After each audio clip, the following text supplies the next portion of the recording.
Reckless criminals. Problem. I walk into the room from the corridor and sit next to her. Just received an SMS that my mom has to go out of town in a couple of hours for an urgent meeting of her NGO and not expected till tomorrow afternoon. So, what's new? That means I will be alone in my bungalow tonight. She involuntarily shivers. I feel so scared. I then remember that her father has gone to Chennai last week and will be back next month. Shouldn't your mom have thought about this? Trina, who is struggling to complete her note on photosynthesis, beckons me from inside our college classroom.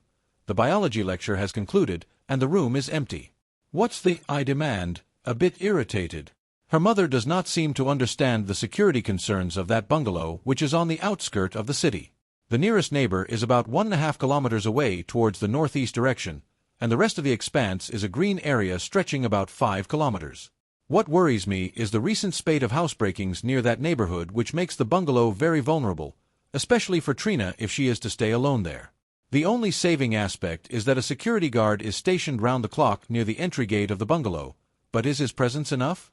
I don't think so, and I cannot be callous about the well-being of my loved one. Without any reply, Trina sits there in deep contemplation. Obviously, she wants to find a way out when I put my hand on hers and say gently, "Tonight I can be with you if you don't mind. We can jointly complete this note." The sense of relief on her face makes my day. She smiles and says, "That will be great, Soham, many thanks. I will wait for you around 7:30 p.m. at my bungalow. We will have dinner together and complete our notes. We will have a wonderful time." As I park my new bike in the portico of Trina's bungalow, at around 7:15 p.m. that evening, I feel that rain is in the atmosphere. Darkness has set in, clouds have rolled out throughout the horizon, virtually obliterating stars and the moon. Lightning, accompanied by deep rumbles of thunder and increasing moisture-laden wind, all point out to imminent shower. Looking up, I guess that a long spell of heavy rain is possible, which can wet my bike here, and I don't want that. After some thought, I push my bike towards the cluster of garages, some distance away at the side of the bungalow, taking a narrow path through the lawns. On reaching there and finding them all locked, I locate an adjoining small tin shed on a patch of bare land. It is a garden tool shed, and its door is open. On parking my bike inside, while going out, I notice that a drain pipe has come down from the roof. Although partly broken, it will not let water accumulate inside and spoil my bike. Getting back to the portico and the main door, I ring the bell. The torrential rain begins. Trina opens the door herself, and on seeing me, her face breaks into a smile, and her beautiful eyes lit up. After that, she extends her hand to welcome me and leads me through the large drawing room with chandeliers, exquisite furniture and tapestry, to a short corridor, at the end which a door opens into her bedroom. Every time I come into the bungalow, I marvel about the wealth and opulence of her household.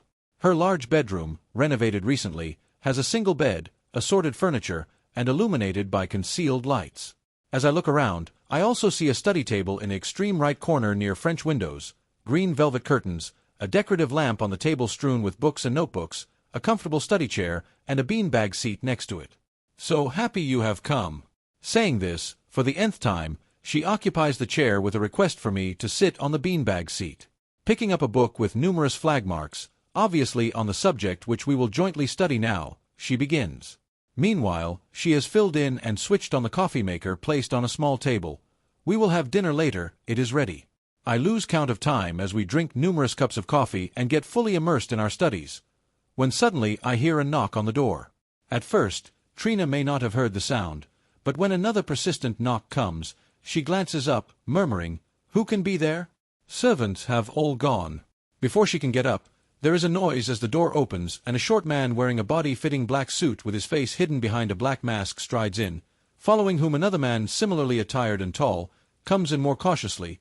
He has a pistol in his hand with a silencer which he is pointing towards us. This is just so sudden. I blink dumbfounded. This is incredible.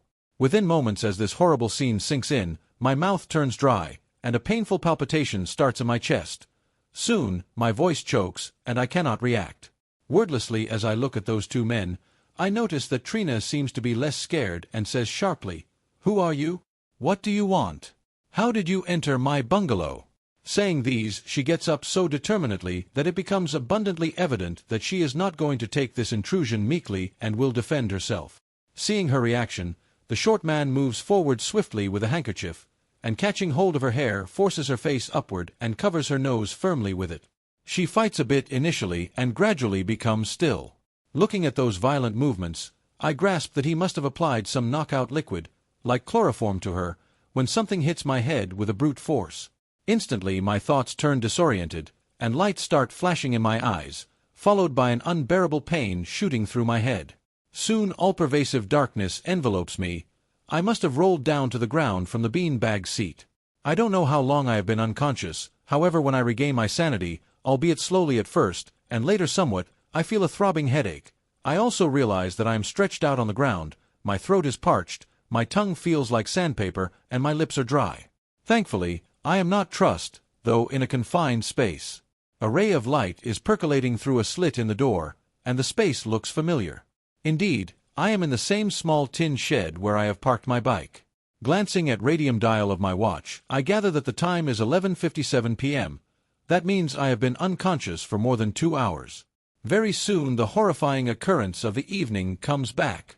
I shudder involuntarily at the thought. What can be the intention of those two men, those criminals? Perhaps it is a robbery, or is it something else? They have a pistol. I am fortunately alive, but I am not sure about Trina.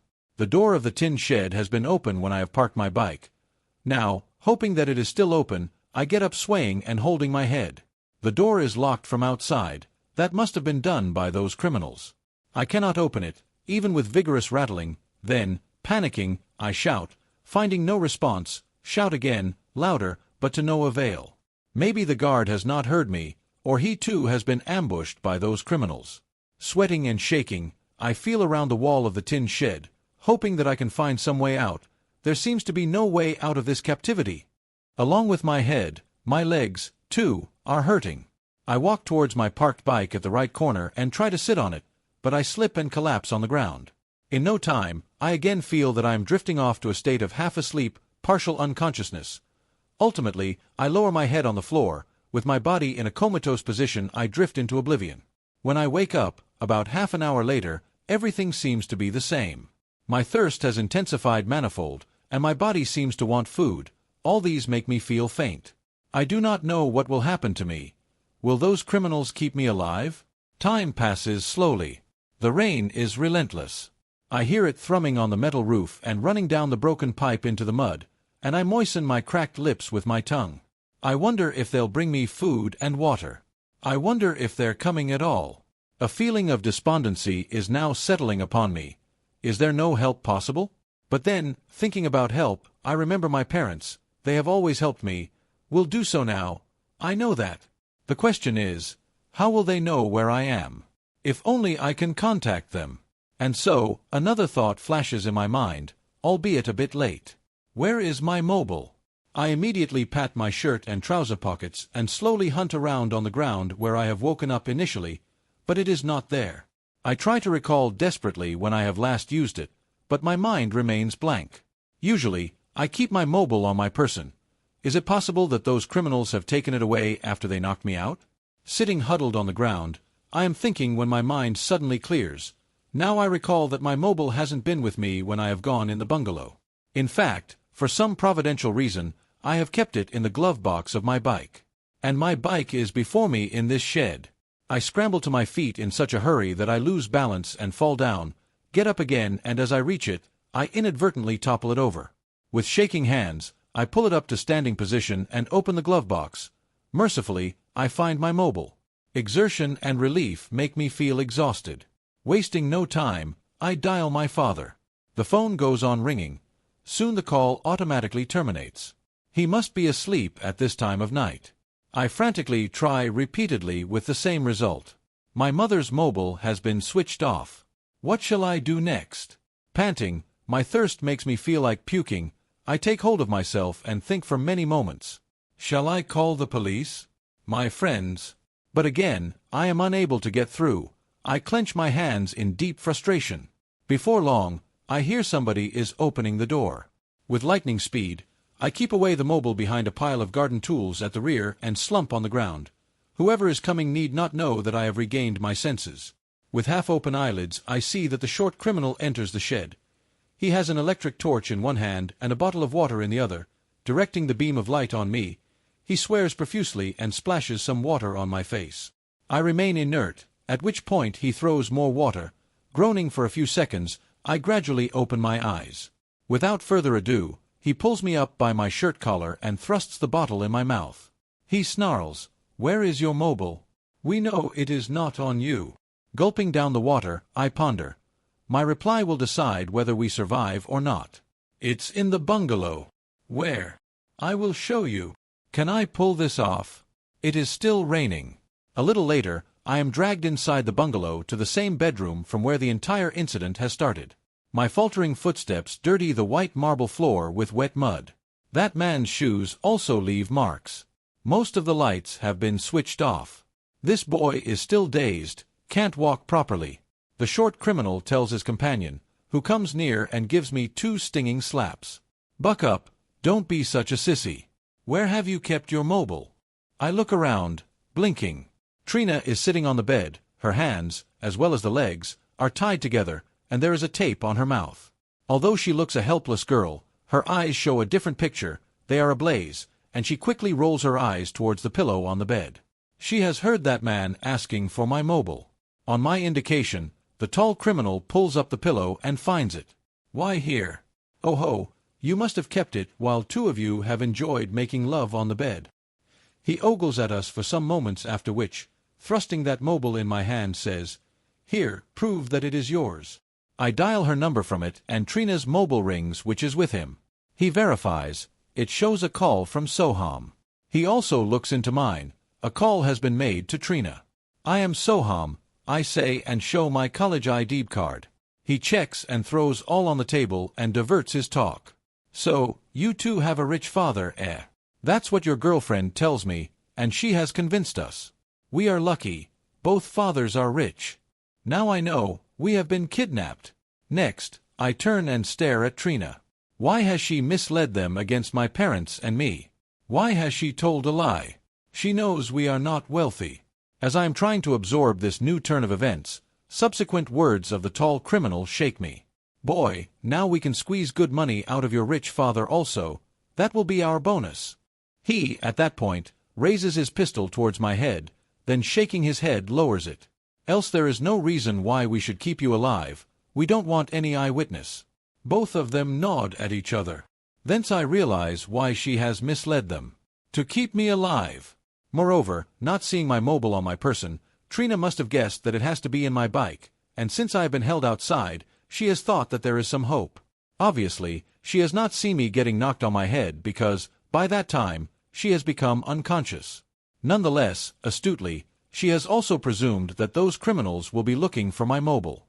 She has, therefore, deflected those criminals' attention to my second mobile, which has been in her possession since some time and kept under her pillow. In fact, I have lent it when she has broken hers, and after getting a new one, she is yet to return it to me. The mobile I have kept hidden in the tin shed is my first mobile. The short criminal, not knowing any of these, gives me a malicious smile. "Now, boy, tell me your father's mobile number. We will call him. We will also call that girl's father. Both of them will make us truly rich." I know that there is no reason to show any resistance in this situation. After making me sit on the bed with Trina, with my hands and feet tied together and my mouth gagged, the short criminal drives out to call our parents. The rain has stopped at this time. Later, an eternity it seems, that criminal returns with a broad smile on his face. His mission has been accomplished. They will now shift us to another location and intend to collect the ransom money from a new spot. What will happen to us? The time is 3:35 a.m., as Trina and I are being ushered out, thoroughly gagged and with hands tied behind our back and struggling to walk, when suddenly the unexpected happens. The whole bungalow gets lit up by powerful spotlights, and a loud announcement starts on a megaphone saying that we have been surrounded. Within minutes, a dozen armed policemen break open the doors and enter the premise. On an impulse, the tall criminal is about to hold the pistol against Trina's head, but I move with lightning speed and hit him on his chest squarely with my lowered head like a battering ram. The pistol flies out of his hand, and he collapses. The short criminal jumps to his assistance, though Trina hits him with her shoulders, making him tumble. In the melee, the police reach us. Our muddy footsteps have guided them. Finally, those 2 criminals surrender in front of such powerful law-enforcing contingent. That seems to end this shocking crime tale with a positive note, but not without some footnotes. Of course, I give a large piece of the credit to my father for a quick response. To be fair to them, the police action has been very commendable. And Lady Luck has also smiled on us. For me, however, Trina is the real heroine. If she hasn't acted so courageously and with such presence of mind, I don't know what will have happened. In actuality, what has happened is that my reverence for her has soared manifolds, and my love will surely blossom in equal measures. I know she reciprocates. There is a small upshot. I will gift my second mobile to her, which has saved us.